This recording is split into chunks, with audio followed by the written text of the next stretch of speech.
Margaret Dawson had always believed that respect within a family was built through kindness, patience, and quiet sacrifice. For years, she had opened her home and her heart without asking for much in return. After losing her husband, she continued living in the cozy 3-bedroom house they had spent decades paying off together. Every corner of the place held memories of birthdays, Christmas mornings, and countless family dinners. When her 30-year-old son, Ryan, and his wife, Olivia, fell on difficult financial times, Margaret welcomed them without hesitation. They promised it would only be temporary while they saved enough money to rent a place of their own. A year later, nothing had changed. They still lived there without contributing toward the mortgage, groceries, or utility bills. Margaret told herself that family helped family, so she kept her concerns to herself. One quiet Tuesday morning, she stood in the kitchen preparing fresh coffee when Olivia walked in, scrolling through her phone with barely a glance in Margaret's direction. "I've got some exciting news," Olivia said casually. "My friends, Lily and Brianna, are moving in today." Margaret looked up in surprise. "Moving in?" she repeated. "Yeah," Olivia replied, examining her freshly painted nails.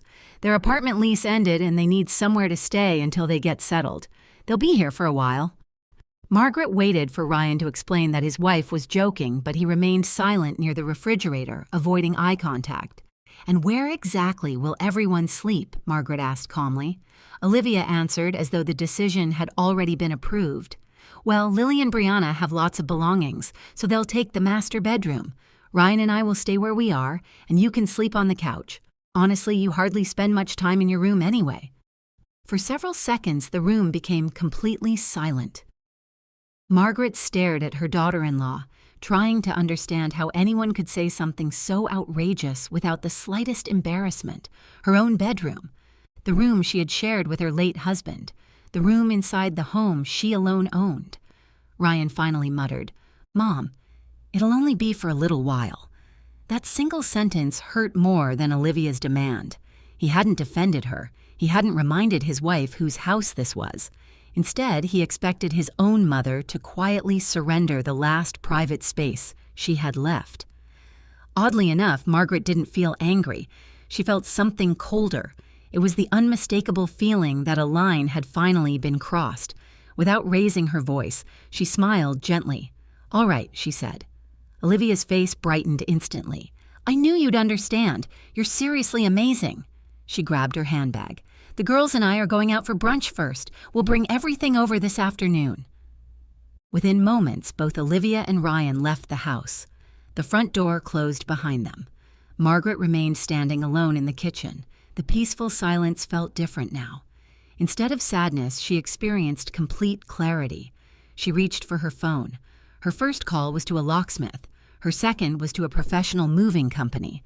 Less than half an hour later, an experienced locksmith replaced every exterior lock on the house, while Margaret watched quietly from the hallway.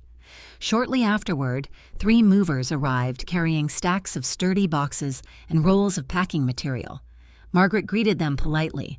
"I only need you to pack the belongings in the guest bedroom and bathroom," she explained. "Everything belongs to my son and his wife. Please handle it carefully." The workers nodded and immediately began wrapping clothing, electronics, shoes, cosmetics, books, and personal items with impressive efficiency. Margaret followed behind them, making sure nothing was damaged. She wasn't acting out of revenge. She wasn't trying to destroy anyone's property. She simply wanted her house back.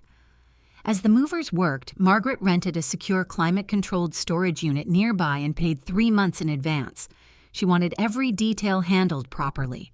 No accusations, no misunderstandings. Everything would be documented. By early afternoon, every trace of Ryan and Olivia had disappeared from the house. The movers loaded the final box into their truck before handing Margaret a complete inventory list. She thanked them sincerely. Once they drove away, she placed the storage key, payment receipt, inventory sheet, and facility address into a clear envelope. Using strong tape, she attached the envelope directly to the front door where it couldn't possibly be missed. For the first time in over a year, the house felt peaceful again. Margaret opened every window, filled a bucket with warm water and pine-scented cleaner, and slowly began washing the hardwood floors. As the afternoon sunlight poured through the windows, she smiled. Quietly. She wasn't taking revenge. She was reclaiming the home she and her husband had built together. One room, one decision, and one peaceful moment at a time. Margaret had just finished polishing the dining table when the grandfather clock in the hallway chimed 4 times. The quiet rhythm of the house soothed her, something she hadn't truly experienced since Ryan and Olivia had moved in. At exactly 4:15 that afternoon, her phone buzzed. "Ryan, Mom, the front door won't open. Did something happen to the lock?" Margaret glanced at the screen but didn't answer. A minute later, another message arrived. "Olivia, why isn't the key working?" Then came another. "Ryan, please call us." Margaret calmly turned her phone face down and continued reading the mystery novel she'd been meaning to finish for weeks. Outside, tires crunched against the driveway. She walked quietly to the living room window and gently lifted the edge of the curtain. The scene unfolded exactly as she'd expected. Ryan stood frozen near the front steps with a confused expression. Olivia paced back and forth, waving her arms dramatically, while Lily and Brianna waited beside several large suitcases, exchanging nervous glances. Olivia spotted the clear envelope taped to the front door. She snatched it down and quickly read the contents. Her expression changed from confusion to outrage. Ryan looked at the paperwork, then slowly lifted his head toward the house. Seconds later, Margaret's phone rang again. This time she answered. "Hello?" "Mom," Ryan exclaimed. "What's going on? Why did you change the locks?" "I had every one of your belongings professionally packed," Margaret replied evenly. "They're stored safely in a climate-controlled facility. I've already paid 3 months of storage fees. The address and key are inside the envelope." For several moments, nobody spoke. Then Olivia grabbed the phone. "You've lost your mind," she shouted. "You threw us out." Margaret remained calm. "I didn't throw anyone out. What do you call this, then? I ended a temporary arrangement that had gone far beyond its welcome." "You can't do that," Olivia yelled. "We live here." Margaret took a slow breath. "No," she answered firmly. "I live here. You were guests who decided to invite 2 additional people into my home without asking me. Guests who expected me to give up my bedroom so strangers could enjoy the master suite." Olivia's breathing grew heavier. "We had nowhere else to go. You have your vehicle, your personal belongings, and 3 months of paid storage. I'm confident 4 capable adults can find a solution together." Ryan finally spoke again. "Mom, please, can't we just talk about this?" "We already had that conversation," Margaret replied softly. "It happened the moment neither of you asked how I felt about being moved onto my own couch." Silence filled the line. Margaret continued. "I wish you both well, but this chapter is over." She ended the call before either of them could respond. Then she switched off the doorbell chime, made herself a cup of chamomile tea, and settled comfortably into her favorite chair. Outside, Olivia continued shouting. Margaret no longer felt obligated to listen. That night, she stretched across her own bed, enjoying the simple comfort of sleeping peacefully without footsteps echoing through the hallway or loud television noise filling the house. The following morning began with birds singing outside her bedroom window. She prepared breakfast at her own pace, savoring every quiet moment. After washing the dishes, she sat at her computer. There was one final responsibility she needed to address. Years earlier, Margaret had added Ryan as an authorized user on one of her secondary bank accounts in case of emergencies. At first, he rarely touched it. Recently, however, she had noticed frequent restaurant charges, online shopping purchases, entertainment subscriptions, and other unnecessary expenses. She logged into her banking account. Within minutes, she transferred every remaining dollar into her personal account, removed Ryan's authorization, and canceled the supplementary credit cards connected to her finances. The process was surprisingly quick. More importantly, it marked the end of years of financial dependence. Around lunchtime, her younger sister Diane called. "Margaret," she said carefully, "Olivia phoned me this morning. She claims you suddenly threw them onto the street." Margaret didn't argue. Instead, she opened the message Olivia had sent the previous day. It clearly stated that Lily and Brianna would take the master bedroom while Margaret slept on the living room couch. She forwarded the screenshot to Diane. A few minutes later, her sister replied, "I had no idea that's what really happened." Margaret smiled faintly. Sometimes facts spoke louder than emotions. Not long afterward, Ryan called again. His voice sounded exhausted. "Mom, my debit card isn't working anymore." "No," Margaret answered gently. "It isn't. We don't even have enough money for groceries. Margaret paused before speaking. Ryan, you're a grown man with a wife. It's time the two of you begin building your own life instead of depending on mine. She ended the call quietly. For the first time in many years, Margaret realized that protecting her peace wasn't selfish. It was simply long overdue. 2 peaceful days passed without interruption. Margaret found herself rediscovering the small routines she had once taken for granted. She watered the flowers in the backyard, reorganized her sewing supplies, and placed several family photographs back on the mantel after Olivia had packed them away months earlier to make room for decorative ornaments. The house finally felt like home again. Late that afternoon, her phone chimed with a notification from the security camera installed beside the front door. She glanced at the screen. It wasn't Ryan or Olivia. Standing on the porch were Lily and Brianna. Both women folded their arms impatiently while repeatedly pressing the doorbell. Margaret walked to the hallway and activated the intercom. "Can I help you?" Lily stepped closer to the camera. "Mrs. Dawson, we really need to talk." "I'm listening." Brianna sighed dramatically. "We ended our apartment lease because Olivia promised we could live here. Now we're stuck paying for a motel every night. This whole situation isn't fair." Margaret listened without interrupting. When they finished, she spoke calmly. "I'm sorry you're dealing with this, but I never invited either of you to stay here." "Olivia said it wasn't a problem," Lily insisted. "Olivia doesn't own this house." The women exchanged frustrated looks. "You have plenty of room," Brianna argued. "Why can't you just let us stay for a while?" Margaret smiled politely. "Because this is my home, and I decide who lives here." Lily's patience disappeared. "So you're just going to leave us homeless?" "No," Margaret answered. "The person who made that promise is responsible for finding you another place to live." Brianna shook her head. "You're being incredibly selfish." Margaret remained perfectly composed. "I believe asking a 65-year-old widow to give up her bedroom for strangers was selfish." Neither woman had an answer. Instead, Lily muttered something under her breath before turning away from the camera. Margaret ended the conversation and stepped toward the front hallway window. The 2 young women still lingered on the porch, clearly hoping she would eventually give in. She remembered the sprinkler system her late husband had installed years earlier. Walking to the control panel, she selected the front yard zone. Seconds later, several sprinkler heads rose from the lawn and released powerful streams of cold water across the walkway and porch. Lily gasped. Brianna shrieked as water soaked her expensive jacket. The 2 women hurried down the driveway, slipping across the wet sidewalk while desperately trying to shield themselves with their handbags. Margaret quietly switched the sprinklers off. She couldn't help smiling. The garden needed watering anyway.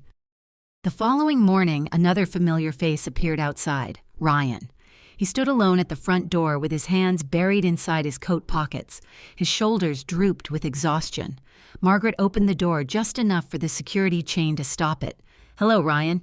He looked older than he had only a few days earlier. Dark circles rested beneath his eyes. "Hi, Mom. What brings you here?" Ryan hesitated. "Could you please open the door?" Margaret gently shook her head. "The chain stays where it is." He lowered his eyes. "We finally rented a tiny apartment." "I'm glad to hear that." "It isn't very nice." Margaret remained silent. After several moments, Ryan sighed deeply. "I don't understand why everything had to happen this way." She studied her son's face. "It didn't." He frowned. "The day Olivia announced that strangers would take my bedroom, you could have said one sentence." Ryan looked away. "You could have said, 'Mom, this is your house. We'll figure something else out.'" "I know. But you didn't." "I didn't want another argument." Margaret nodded slowly. "And avoiding an argument was more important than protecting your mother." Ryan's voice became almost a whisper. "I thought you'd go along with it." "I always have," Margaret replied. "That's exactly why you expected me to." Neither of them spoke for several seconds. Finally, Margaret stepped away from the door and returned carrying a small cardboard box. She carefully passed it through the opening. Ryan opened it. Inside lay several childhood photo albums along with his late father's wristwatch. His eyes filled with emotion. "I couldn't send these to storage," Margaret said softly. "They belong with you." Ryan held the watch in both hands. "I don't deserve this." "No," Margaret answered honestly, "but your father would have wanted you to keep it." Tears gathered in Ryan's eyes. "I'm sorry, Mom."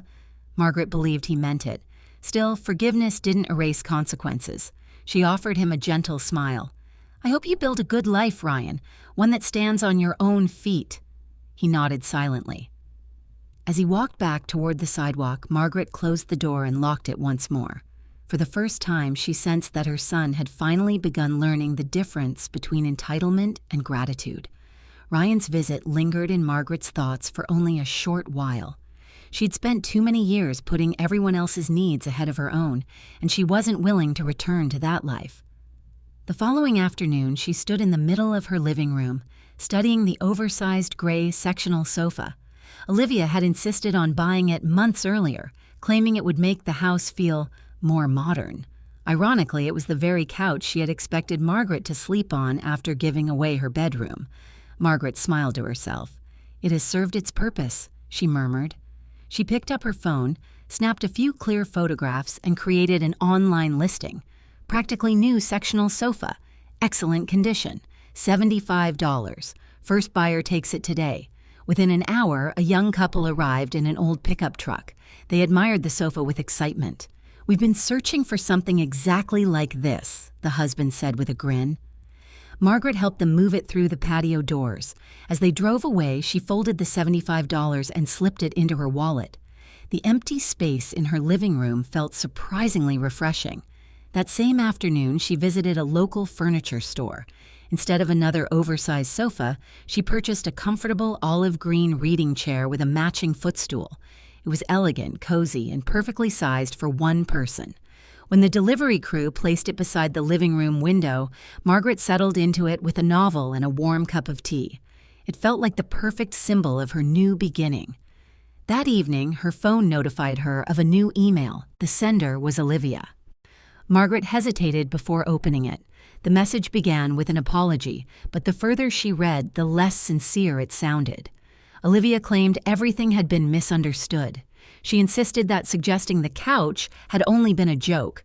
She wrote that Margaret had overreacted because she was lonely, and explained that if Margaret truly cared about family, she would help them pay the security deposit on their new apartment. Margaret quietly laughed, not because the situation was amusing, but because she finally recognized the pattern. The apology wasn't about regret, it was about money. Without replying, she marked the email as spam and permanently deleted it. Some conversations no longer deserved a response. A few days later, another challenge arrived. Her phone buzzed repeatedly with messages from an unfamiliar family group chat. Olivia's relatives had somehow obtained Margaret's number. One message after another filled the screen. "Family should forgive. You shouldn't treat your own son this way. Everyone deserves a second chance." Margaret read every message carefully. Then she calmly gathered 2 photographs. The first showed Olivia's text ordering Margaret to give up her bedroom. The second displayed the receipt proving she had paid 3 months of storage fees for all of Ryan and Olivia's belongings. She posted both images into the group. Beneath them, she typed only one sentence. "Since family should always sacrifice for one another, I'm sure one of you will gladly offer your master bedroom to Ryan and Olivia." She pressed send. Almost immediately, the conversation fell silent. No one responded. Margaret smiled, exited the group, blocked every unfamiliar number, and returned to her peaceful afternoon. Later that evening, she stepped outside to water her roses. Her next-door neighbor, Mr. Carter, looked over from his garden. "You seem happier these days," he observed. Margaret smiled warmly. "I finally remembered something important." "And what's that?" "Kindness should never require giving away your self-respect." Mr. Carter nodded thoughtfully. "That's wisdom most people learn too late." Over the next 3 weeks, life settled into a comforting routine. Margaret joined her neighborhood book club again. She planted fresh herbs in the backyard. She transformed Ryan's former bedroom into a bright reading and sewing room filled with natural sunlight. For the first time in years, every room reflected her own taste instead of someone else's preferences. Then, one crisp autumn morning, she discovered an envelope inside her mailbox. The handwriting immediately caught her attention. It belonged to Ryan. Inside was a handwritten note and a check for $250. "Mom, I started working evenings after my regular job. I know this isn't enough to repay everything you've done for us, but it's a beginning. I'm sorry for taking you for granted. I hope one day I can earn back your trust." Margaret read the letter twice. There were no excuses, no blame, no requests, just accountability. She carefully folded the note and placed it inside her desk drawer. The check remained uncashed. It wasn't about the money, it was about Ryan learning responsibility through his own efforts. That evening, Margaret sent him a short message. "I'm proud that you're taking responsibility. Keep moving forward and take care of yourself." It wasn't a complete reconciliation, but it was the first honest step toward D1. As the weeks turned into months, the silence inside Margaret's home no longer felt unfamiliar. It had become a source of comfort. Every morning she woke naturally instead of being disturbed by slammed doors or loud conversations. She drank her coffee beside the front window, watched the birds gather in the garden, and appreciated the simple rhythm of a peaceful life. Winter arrived gently, dusting the neighborhood with frost and bringing crisp mornings that made the fireplace especially inviting. Margaret spent her days reading, sewing, and hosting her monthly book club. The spare bedroom had become her favorite retreat, filled with shelves of novels, baskets of yarn, and the antique sewing machine her husband had restored years earlier. One Friday evening, several friends gathered at her home for tea and conversation. They laughed over stories, discussed their latest novel, and admired the cozy reading room Margaret had created. As the last guest left, she locked the front door behind them. The solid click of the deadbolt brought an unexpected smile to her face. Months earlier, that sound had symbolized the painful end of one chapter. Now it represented safety, independence, and peace. A few days later, Ryan called. His voice sounded stronger than it had in months. "Hi, Mom." "Hello, Ryan. I wanted to tell you something. I'm listening." "I received a promotion at work." Margaret smiled. "Congratulations." "I couldn't have done it before." "What changed?" Ryan hesitated before answering. "I finally realized how much you were carrying for me. When everything disappeared at once, I had no choice but to grow up." Margaret remained quiet. "I blamed you at first," Ryan admitted. "It was easier than admitting I had failed to stand up for you. Looking back, I understand why you made the decision you did." Those words meant far more than another apology. They showed understanding. "I hope you're happy," Ryan continued. "I am." "I miss visiting," Margaret answered honestly. "I miss the son who used to visit because he wanted to spend time with me, not because he needed something." Another brief silence followed. "I want to become that person again," Ryan said softly. "I hope you do." Several weeks later, Ryan stopped by unexpectedly. This time he arrived alone. He carried a small potted orchid in one hand and a homemade apple pie in the other. When Margaret opened the door, she noticed the difference immediately. He wasn't asking to come inside. He wasn't assuming he was welcome. He simply smiled. "I brought these for you. They're lovely. I'll leave them here if you're busy." Margaret looked at her son for a long moment. The tired, entitled young man who had once stood silently while his wife claimed his mother's bedroom seemed to have disappeared. Standing before her was someone humbler, someone who had learned difficult lessons. She stepped aside. "You can come in for a cup of coffee." Ryan's eyes widened slightly. "I'd like that." They spent nearly 2 hours talking, not about money, not about Olivia, not about the past. Instead, they shared memories of Ryan's father, laughed about old family vacations, and discussed the books Margaret had been reading. Before leaving, Ryan paused near the front door. "Thank you for giving me another chance." Margaret shook her head gently. "I gave you an opportunity. Earning trust takes time." "I understand." As he walked toward his car, Margaret realized something important. Forgiveness did not require forgetting. It did not require pretending the hurt had never happened. True forgiveness simply meant refusing to let yesterday's pain control tomorrow's peace. That evening, Margaret settled into her olive green reading chair with a blanket across her lap and a novel in her hands. She glanced around the room. Every photograph, every piece of furniture, every decoration reflected the life she had chosen for herself. No one could make decisions for her anymore. No one could treat her like a guest in her own home. She had discovered that love without boundaries eventually becomes sacrifice, without appreciation. But love, supported by self-respect, creates healthier relationships for everyone involved. Outside, the wind rustled through the trees, while soft snowflakes drifted beneath the porch light. Margaret closed her book and smiled. Her house was quiet, her heart was lighter, and for the first time in many years, she understood that protecting her dignity had never been an act of cruelty. It had been an act of courage. As she switched off the lights and climbed the stairs, she paused for a moment outside her bedroom. She opened the door, looked around the peaceful room she and her husband had once shared, and whispered a quiet thank you for the strength to reclaim the life they had built together. Then she slipped beneath the warm blankets, listening to the comforting silence surrounding her. It wasn't simply the absence of noise.